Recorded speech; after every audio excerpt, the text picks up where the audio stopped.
Welcome to Baby Mama's Wellness Podcast, the home to holistic care and support for babies and mamas. Hey, welcome to Baby Mama's Wellness Podcast. I'm your host, Dr. Rachel Ona. Today, we'll be discussing nutrition hot topics with my special guest, Argavan. She is a registered dietitian nutritionist with a passion for working with families and children of all ages. She has a private practice, Baby Steps Nutrition, where she offers individualized nutrition, consulting, and counseling services to children with a variety of medical conditions and healthcare concerns. Argavan also hosts Baby Steps Nutrition Podcast, which can be found on Apple Podcasts, Google Podcasts, Amazon Music, and Spotify. She covers a variety of topics related to nutrition, health and wellness, and beyond, with experts who offer tips, tricks, and resources to empower families to make positive changes every day that have a lasting impact. Welcome to Baby Mama's podcast. I am so happy to have you here as a host and a special guest today. Thank you so much for having me. It's always fun to be on the other side of the mic, but I always empathize with guests when they say it feels a little nerve-wracking. So thank you so much for having me. Yeah, no worries. I'm so excited with the questions we have today and your experience as being a registered nutritionist. So my first question today will be, what are the latest trends in children nutrition that parents should be aware of? Yes, there are so many of those, right? So we know nutrition is always a hot topic. We need food to eat. And especially when you have children, you're constantly questioning the things that you read, the things that you hear, the things that you see. So there are definitely some hot topics that I think we should address today. One right now is this trend going towards plant-based nutrition. A lot of people are hearing about it. Now, this doesn't necessarily mean to go vegan or vegetarian, but there's a lot of awareness now on we just don't eat enough vegetables, right? Chronic disease is on the rise. 7 out of 10 people are suffering from chronic disease, and we're simply not getting enough nutrients. And that's simply because we're not eating enough fruits and vegetables. We're eating a lot of processed, ultra processed foods. So that's something that parents are more paying attention to, how to get your kids to eat more fruits and vegetables, which is a whole hot topic in itself. Also, right now, there's a big awareness around sugar. There's a lot of sugar. I mean, there's sugar in everything, but it's not so much just sugar, right? We know there's natural sugars in fruits, there's natural sugars in, say, starchy foods, but it's this added sugar that we're now seeing in everything. So the label reading is where that comes in handy. You want to look for how much added sugar is added to a particular product. And I would say the third thing is a big, big hot topic around artificial dyes and sweet additives. I think that's something that we're seeing the trend of association between food and behavior, especially in kids. Yeah. But that's something that parents are asking more questions about, which is great, and really becoming this trend towards being a conscious consumer. Amazing. I do actually have a question because I do get it a lot when it comes to parents asking about added sugar in fruit. What would you typically say to a parent that has questions regarding it? Because I've had a lot of questions as a naturopath where they're concerned that, oh, should I be giving them fruit that has added sugar inside or sugar inside of it? Yeah, so there's a lot of confusion around sugar being a culprit, a bad thing, and no. And so we have natural sugar, but this is why when the label was redesigned, they added that no added sugar part. Because, for example, if you're having dry mango, well, mango in itself is going to have natural sweetness, so it's going to have sugar. But if you're seeing fruit that's, say, rolled around in table sugar, you're going to see no added sugar. And so also it'll be in line with what is in the ingredients. Mm-hmm. So I never shy away from the total sugars you always want to pay attention to because they can add up in the course of a day. But if you see no added sugar, that means there's been something else that's been added to what's supposed to be a natural food. Okay. That's really informative. And I think a lot of parents will feel a lot more comfortable after hearing that. Yes, and I'm glad that it's finally visible now in a food label. It's just making it easier for consumers to make different choices. I agree. So my next question is, how can parents make mealtimes more enjoyable and less of a struggle when their child is resistant to trying new foods? Yes, so picky eating, huge hot topic, a podcast interview in itself. Now, children naturally go through phases. And we know with toddlers, picky eating is generally on the rise, and that's a natural part of growth and development. So there's things that parents can do, which is really hard, and that's to be relaxed around mealtime. And something that I generally talk to families about when it comes to picky eating, or what I call selective eating, is we always, as dietitians and nutrition professionals, we go back to Ellen Satter's division of responsibility. So what is our role as caregivers? What is our children's role? And that's where it's just so important to remind yourself.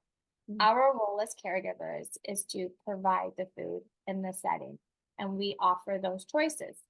But it is not our responsibility to make your child eat those foods. And that's really, sometimes there's that conflict and tension because our children are trying to gain control.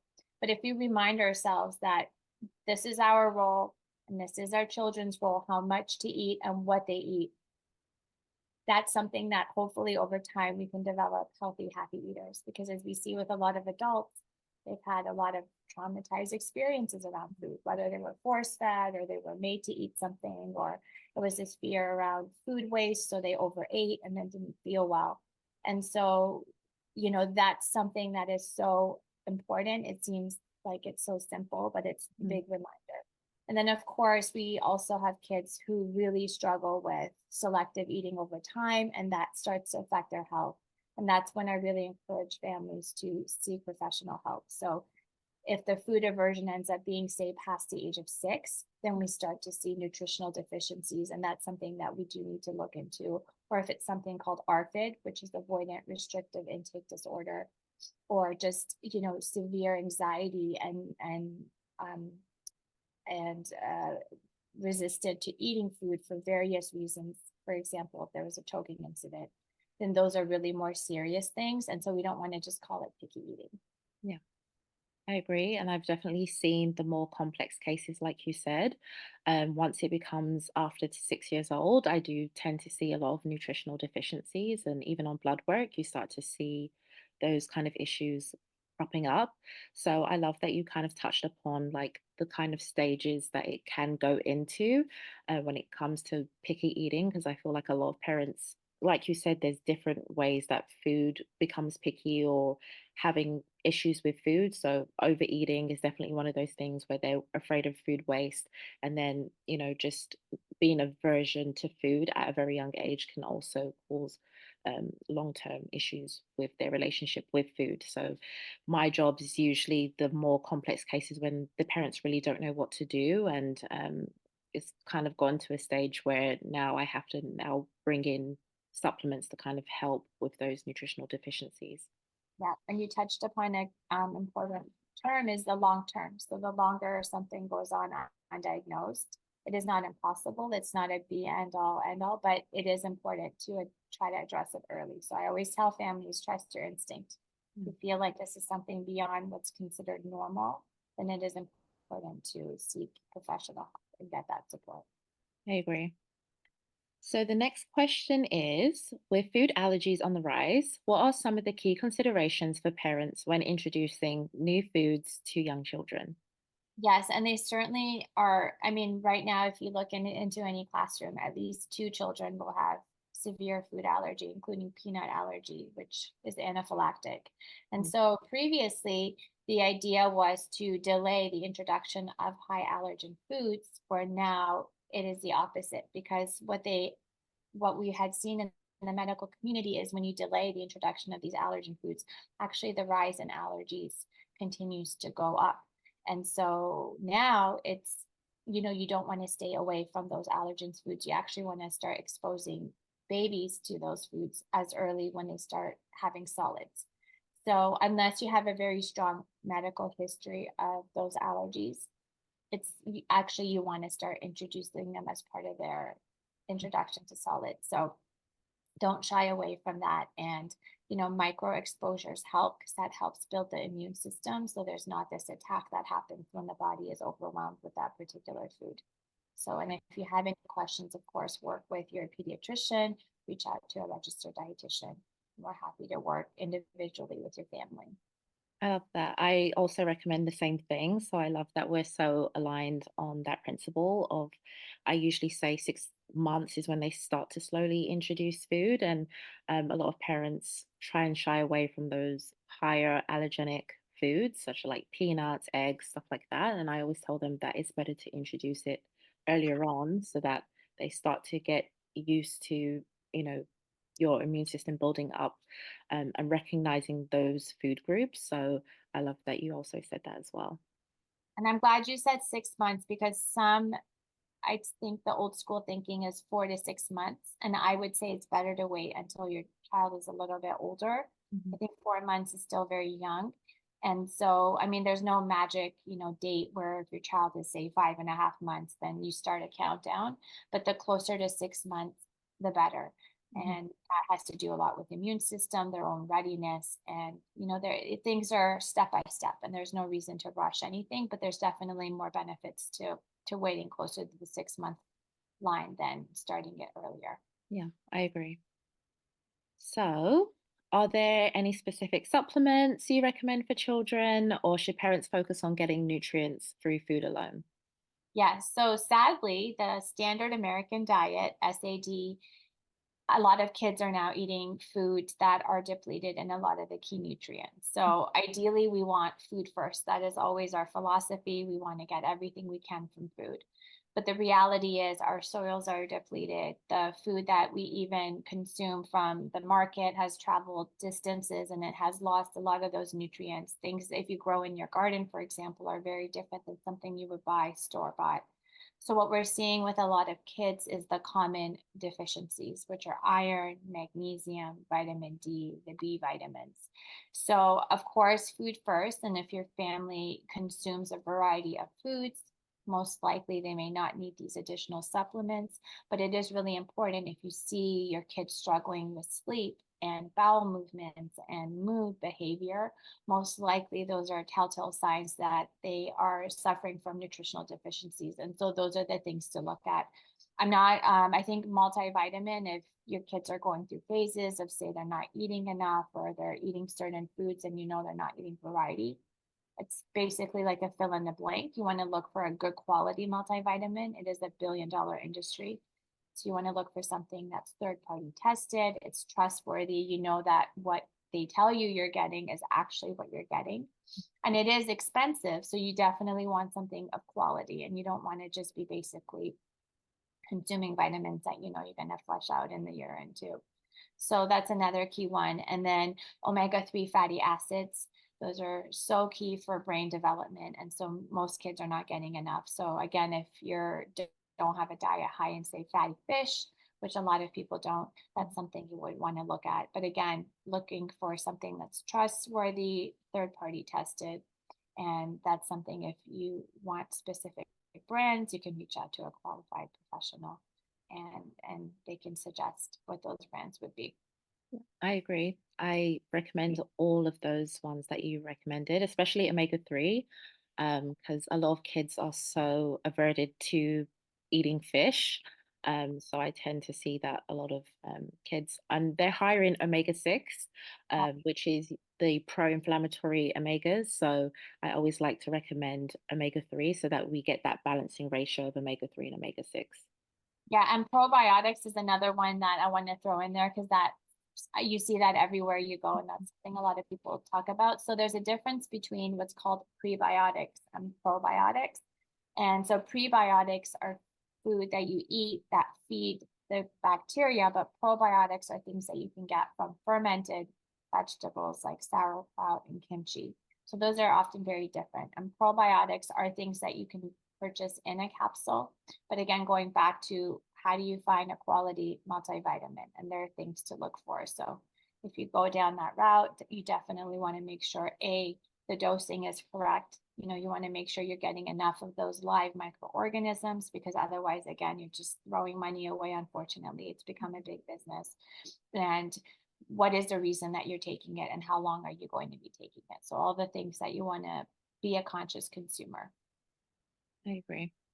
Wonderful. So the next question is, how can parents make meal times more enjoyable and less of a struggle when their child is resistant to trying new foods? Yes, it is very hard as parents, as we know. It's busy time and it's often, we're in the daily grind. But the more that you can get your kids comfortable in the kitchen, it is really magical what happens when kids feel that they have autonomy and ownership and agency around food and nutrition. So that, when they're little, even when they're a little older, include them in grocery shopping, take them to farmers markets, educate them about food. Now, we don't want to overwhelm them with all the information that we know because sometimes they see that a lot, but it's how do we make meal times fun? And that could be part of the education experience for the kids. Like, what does this food provide for me and which food should I have more of and what could be more like occasional foods or sometimes foods. And so getting them fun little cooking tools, that's something I have across the ages where they can get in and they can cook and they can play. Play is really important, especially with little kids. Don't be afraid to let them get dirty. Don't be afraid to let them experiment because it's over time. Sometimes we want a quick fix, but unfortunately, children teach us that we need patience and we need time and we need to let them go through the stages. But how do we do that when they're little to when they're teenagers? Is let them be comfortable around food, let them enjoy food, let them have that mindfulness, that downtime without screens, without distractions, where they could sit and feel, when I'm eating this food, where does it come from and what does it do for my body? I agree. So, and if I'm struggling, this is where to reach out and work with someone because Yeah. it is a journey. It is hard, but there are definitely things that make a big difference. It does. And I feel like with the way the world is now and how busy everybody is and how isolated people have now become when it comes to mealtime, before mealtime was a time for everybody to come together and, commune and catch up on the day. And now it's become more isolated. People are on screens, people are watching TV. So I do agree that there's small changes that we can make to just improve mealtime and then also your social life, because food can also be a very social aspect. Yeah, and even as a registered dietitian, I can talk to you about certain nutrients and foods, but it's not just food for nutrition, right? We don't want to just fill up our tummies. It's not just calories, but it's about that pleasure and that enjoyment and that social aspect of what food can provide. And so I think I really have a lot of conversations around this. I really want to go back to that, the pleasure of eating that I feel we're just missing in this world because we're sort of getting away from what our ancestors did and even our grandparents did and Mhm. what's happening now in this fast-paced world. Mm. Yeah, hopefully we get back to the way it used to be. Too, right? Yeah. It's not working. So it's like what was working and try to a little bit, right? It's not Mhm. going to be exactly the same, but it's definitely worthwhile that effort and to teach our kids really, right? We're our kids' biggest role models and they're always watching us. So what can we model to them that we want them to continue doing as adults? That's sort of how I look at it when I work with families. I agree.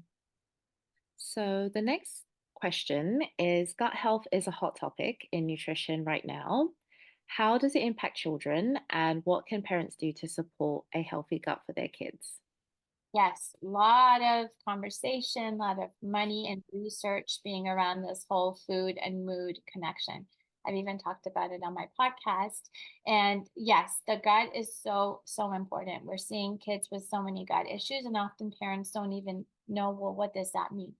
Behavior is a big part of that. So a lot of kids ADHD, autism, that means there's a disrupted gut health. But it could be just a child who is not having regular bowel movement, right? If your child is, for example, not pooping every day, that's a serious problem.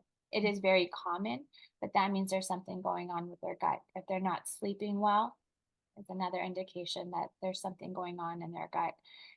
Our children's gut is very different than, say, our great grandparents' gut was. So there's definitely a disruption. And I would say most kids, most adults, there's something going on in the gut microbiome that is unbalanced. So it's basically that unhealthy bacteria has taken over and it's affecting the healthy bacteria. And we now know a lot of the neurotransmitters are, there's a gut connection there. So serotonin and dopamine, the feel good hormones, those that are related to memory and learning. So if you have a disrupted gut, so if you have too much of that unhealthy bacteria, it affects everything else. So, again, for children, their mood, how they're learning at school, how dysregulated they are. We're definitely seeing a strong link there. And this is where it's important to look at the diet, it's important to look at sleep, it's important to look at physical activity, social support, and kind of look at a whole big picture when it comes to what's going on the inside. Yeah, I agree. I definitely think that the gut has such a big role. And I've noticed that once I start fixing, especially kids' guts, you see a big difference when it comes to like mental disorders, anxiety, depression, ADHD, and they're things that people don't typically think there's a link towards it. Even with food sensitivities, when you start removing food that can cause inflammation in the gut, you notice that their behavior starts to improve. Yeah, and a lot of families will say, well, so and so's kid seems totally normal and my kid, and that's the thing is every child is very different and some kids are highly sensitive and some kids may have undiagnosed allergies like you just alerted to, so it could be a dairy intolerance or it could be a gluten sensitivity. And if those are not diagnosed and children are having those exposures every day, right? So we could have something and we'll be fine, but if you're having that over time, it certainly will affect things. So I would say look at your own child as their own person, as their own individual, and see, are there patterns associated with how they're eating and how they're sleeping? And again, going back to bowel movements and their mood and their attention span. Those are all the things that go back to, okay, well, I really need to hone in on what their day to day looks like. And nutrition is a huge, huge part of that. Mm, I agree. So, what are some of the proactive steps parents can take to encourage healthy growth and development in their children, especially in an environment where unhealthy food choices are so accessible? Yes. So unfortunately, I am very, very well aware of food politics in this country, right? There are companies that are in it to make money. And that is the sad truth. I've really talked to a lot of professionals, a lot of experts, a lot of people that are calling out a lot of these big food companies. But the problem is that they're everywhere and they are hard to compete with. Even as a mother, as a nutrition professional, I see what's out there and I do my best to role model. But I know, there's, for example, like a big Starbucks, that kids gravitate towards, and these are a little bit older kids, certain food products with beautiful characters that are strategically placed on the grocery shelf. It is very, very hard to compete with those. So my big advice is what can you role model at home? How can you be consistent in your own home? Because we know children are going to be exposed everywhere, right? Sports, birthday parties, schools. We don't want to really deprive them, but we also want to set that foundation for, when we're home, this is what it looks like. So hopefully as they get older, they know that these are the better choices for me. And of course, I'm going to have access to these other things. But what do I consume more of? What do I put more in my body of? Is it this versus that? So I think be consistent. It is important to be relaxed and not fear monger because that's what we see everywhere too. And the reality is we have to work with reality, right? So we are surrounded by a lot of these big foods, ultra processed foods. But it's how can we educate our kids? How can we be conscious consumers by reading labels and just trying our best, right? We can really only try our best to make those choices. And again, if we're struggling, if we feel like we really need extra support, there are a lot of great, compassionate, warm, educated professionals out there that you can find that's the right fit for your family. Yeah, I agree. And I do have another question that will probably segue into the last question that I have for you, because I feel like another issue that I've noticed is the cost of living is also an issue, and people are finding that processed foods are a lot more cheaper than buying, groceries for the week. It's cheaper to just, go McDonald's, buy a Right. junior chicken for like $3 instead of actually making a meal. So what kind of things would you recommend to kind of, mitigate those issues of picking an unhealthier choice based on cost? Yes, and I'm glad you brought that up because I think the social determinants of health really don't get enough conversation around. And we can, there's a lot of judgment out there and a lot of shame and a lot of guilt around healthy eating, right? If you're not doing things a certain way, you're making all the wrong decisions. But we're also not addressing all of the things that impact a person's accessibility and ability to access good food. So, we can't just tell everyone, well, go eat all organic, right? It doesn't apply. Or if, it's a single mother or someone who's really struggling financially, we can't just say, well, go buy a bag of frozen vegetables instead of, for example, going to McDonald's and getting some chicken nuggets. But again, it's that awareness and support. So, like, what can we eat more of? What can we have more in the home? Like, for example, bulk purchasing. What does that look like? If a meal planning is an option, like, how can we offer quicker meals, right? So I think, like, for example, frozen food, there's a lot of better options out there. So, like, stocking a fridge with those and taking it out and quickly, sauteing or putting it in the oven. There's definitely better options, but it's just a matter of supporting people and educating people so that they know that it's there, and working with each family, because every family is so different. And so meeting people where they're at. What do their lifestyles look like? What does work look like? What are the health challenges that they deal with? So it's not really so much of a blanket statement of, oh, go eat healthy, Yeah. but it could be baby steps, right? And this is why I named my business that. It's even small steps go such a long way. And so we don't need to overwhelm with people with making all these changes, but looking at a specific individual or family and saying, okay, well, where can we make changes that are realistic and that are practical, that are going to be sustainable, right? Because we want change to be sustainable.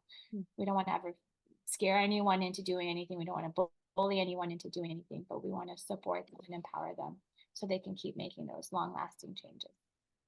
Excellent. Yeah, that's an amazing answer because I know it's a very difficult question to really answer.